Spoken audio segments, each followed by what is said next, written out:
ఇది ముగ్గురు మూర్ఖుల కథ. ఈ మూర్ఖులు ఎవరు అంటే పాకిస్తాన్, టర్కీ, బంగ్లాదేశ్. అంటే ఇప్పుడు బంగ్లాదేశ్ని కూడా వీళ్ళు తమ చెత్త గ్రూపులో ఈ తొట్టి గ్యాంగ్ అంటాం చూసారా, అందులోకి లాగారు. సో మహమ్మద్ యూనస్ యొక్క నిర్వాకం మనందరికీ తెలుసు. ఇప్పుడు వీళ్ళు ఏం మాట్లాడుతున్నారు అంటే మేము ముగ్గురము కూడా కలిసి భారత్ను ఎదిరిస్తాము. సో ఇందులో భాగంగా టర్కీకి సంబంధించిన బైరక్టర్ డ్రోన్ దీనిని వీళ్ళు బంగ్లాదేశ్కి ఇచ్చారు. అదేదో మూవీలో అంటా చూసారా, ఆ సింహము ముందు ఫిడేల్ వాయించడం. సో ఇలాగ టర్కీ వాడు ఏంటంటే పిచ్చి పిచ్చిగా ఆలోచించి ఈ పాకిస్తానీ బంగ్లాదేశ్ని రెచ్చగొట్టడం. సో దీనికి భారత్ వైపు నుంచి రెస్పాన్స్ చూడండి ఫ్రెండ్స్. ఈ బ్రిక్స్ సబ్మిట్ జరిగింది చూసారా, టర్కీ వాడు ఏం చెప్పాడు, నేను నాటో నుంచి బయటకు వచ్చేస్తాను, నాకు నాటో వద్దు, బ్రిక్స్లో చేరుతాను. అంటే రష్యా, చైనా అంతా కూడా వీడి మిత్ర దేశాలు కాబట్టి నేను బ్రిక్స్లో చేరుతాను. సో ఇమీడియట్గా భారత్ వైపు నుంచి, అంటే మనకు వీటో పవర్ ఉంటుంది కదా బ్రిక్స్లో, నో, వీడు ఈ గ్రూపులో రావడానికి లేదు. ఎందుకు, వీడు పాకిస్తాన్ యొక్క మిత్రుడు, మా బద్ధ శత్రువు యొక్క మిత్రుడు బ్రిక్స్ గ్రూపులో రావడము మేము ఒప్పుకోం. ఒకవేళ మీరు అందరూ కలిసి టర్కీని తీసుకోవాలి అనుకుంటే భారత్ వెళ్ళిపోతుంది, బ్రిక్స్లో మేము ఉండము అని అనడంతో చూడండి, ఏకంగా వ్లాదిమిర్ పుతిన్ నరేంద్ర మోదీ గారితో మాట్లాడి టర్కీని తీసుకుందామండి అంటే నథింగ్ డూయింగ్ అండి. ఈ విషయంలో ఇండియా ఫస్ట్, మేము కాంప్రమైజ్ అవ్వడం అనేది లేదు, టర్కీ బ్రిక్స్లో చేరడము మేము ఒప్పుకోము, క్లియర్గా కరాఖండిగా చెప్పేశాం. సో ఇప్పుడు వార్తలు ఏమిటి అంటే గ్రీస్ అనబడే దేశం, టర్కీ యొక్క పొరుగు దేశము, శత్రు దేశం. ఈ గ్రీసు వాళ్ళు భారత్ వద్ద ఒక చాలా పెద్ద ఆఫర్ పెట్టారు. ఏమిటి ఇది అంటే, మాకు మీ పినాకా అంటే శివధనుస్సు, Pinaka multi barrel rocket system మాకు కావాలి, ఇమీడియట్గా మాకు పంపించండి. అంటే పినాకా అన్నప్పుడు అట్ ఏ టైం మీరు 12 రాకెట్లను శత్రువులపైన సంధించవచ్చు. ఏకధాటిగా 12 రాకెట్లు వెళ్ళి శత్రువు యొక్క టార్గెట్ని ధ్వంసము చేసే capacity, with in minutes, with in seconds మనము ఈ పని చేయగలం. అంత సాఫిస్టికేటెడ్ ఆయుధాలు ఇవాళ భారత్ వద్ద ఉండడము ప్రపంచ దేశాలు గమనిస్తున్నారు. 127,000 కోట్లు ఇవాళ భారత్ యొక్క డిఫెన్స్ ఎక్స్పోర్ట్స్ అంటే 90 దేశాలకు మనము ఇలాగ ఆయుధాలకు సంబంధించిన పరికరాలు వీటిని మనం పంపిస్తున్నాం, అంటే ఎక్స్పోర్ట్స్ చేస్తున్నాం. ఎప్పుడు ఇలా జరగలేదు. మనము ఇవాళ కూడా ప్రపంచంలో నంబర్ 1 ఇంపోర్టర్స్ ఆఫ్ వెపన్స్. అలాంటిది 90 దేశాలకు భారత్ వైపు నుంచి మీకు ఆయుధాలు వెళుతున్నాయి అంటే మన యొక్క పొజిషన్ చూడండి.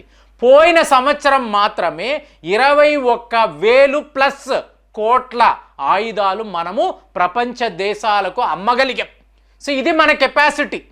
సో దీనిని గమనించకుండా ఇంకా కూడా ఇండియా ఒక సాఫ్ట్ పవర్ అండి, ఎప్పుడైనా వెళ్ళి తీవ్రవాద దాడులు చేయొచ్చు, మళ్ళీ పాకిస్తాన్లోకి పారిపోవచ్చు, ఇలా అనుకుంటున్నారు.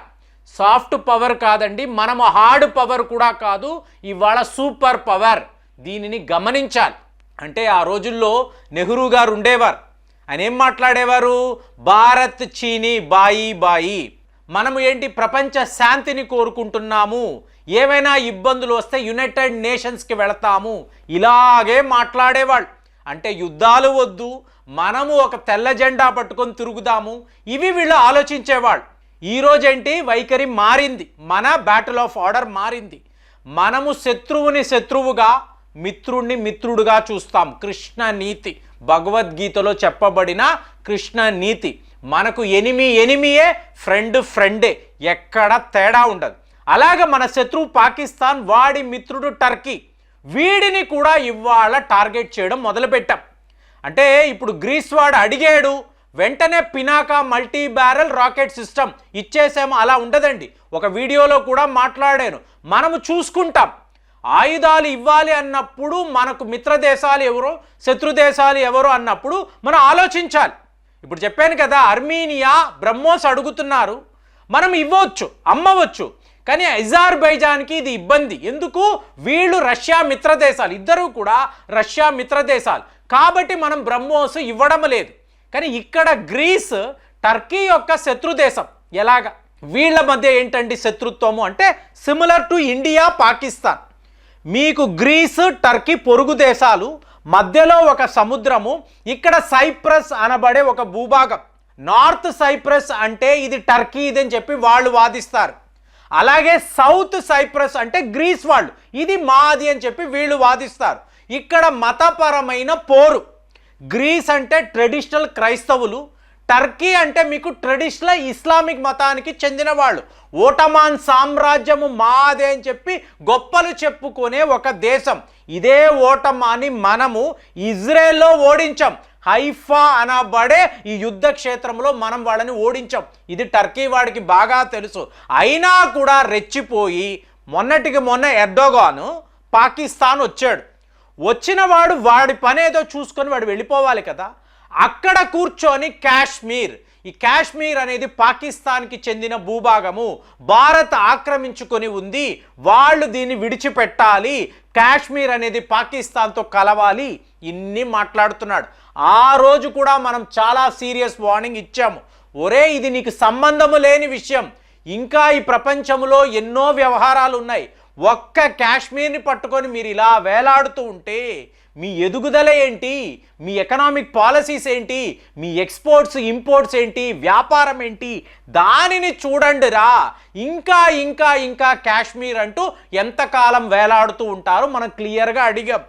దీనికి మించి ఏంటంటే డొనాల్డ్ ట్రంప్ గారు, మీకు భారత్కి మేము F-35 ఇవ్వడానికి సిద్ధముగా ఉన్నాము. బాబో, ఇది ఏంటి? రష్యా వాళ్ళేమో సుఖాయ్ 57 ఇస్తానంటున్నారు, అమెరికా వాళ్ళేమో F-35 ఇస్తానంటున్నారు. మా టర్కీ వద్ద ఉండే S-400 రష్యా వాళ్ళు నేరుగా వెళ్ళి భారత్కి ఇచ్చారు. ఇంకా 2 బ్యాటరీలు ఎక్స్ట్రా ఇచ్చారు. ఇవ్వడము కాదు కదా, రేపు S-400 మీరు మీ దేశంలోనే తయారు చేసుకోండి. మా 5th జనరేషన్ విమానాలు సుఖాయ్ 57ని కూడా నాసిక్ ఫెసిలిటీలోనే మీరు తయారు చేసి ప్రపంచ దేశాలకు అమ్మండి. ఇది రష్యా వాళ్ళ ఆఫర్. నా మిత్రదేశం టర్కీ యొక్క మిత్రదేశం రష్యా, కానీ రష్యా వాళ్ళు భారత్కి ఇస్తున్న ఆఫర్ ఏంటి? బ్రహ్మోస్ ఎలా చేస్తున్నారో అదే పద్ధతిలోనే సుఖాయ్ విమానాలు S-400, ఇంకా రేపు కుదిరితే S-500 కూడా మేము మీకే ఇస్తాము. రష్యా వాళ్ళ ప్రకటన ఎలా ఉందండి? ఒకవేళ S-500 అనేది పూర్తి స్థాయిలో సిద్ధమైతే, మేము మా ఆర్మీలో ఇంటిగ్రేట్ చేస్తే మా ఫస్ట్ కస్టమర్ ఎవరు? భారత్. భారత్కే ఈ ఆఫర్ ఇస్తున్నామని ఓపెన్గా వాళ్ళ డిఫెన్స్ మంత్రి చెప్తున్నారు. అంటే ఈ ప్రపంచములో చెప్తున్నా కదా, సాఫ్ట్ పవర్ అని భారత్ని అనుకున్నారు. ఇవాళ ఒక సూపర్ పవర్గా ఎదగడానికి ఒకవైపు రష్యా, ఇంకొక వైపు అమెరికా మనకి సహాయం చేస్తున్నారు.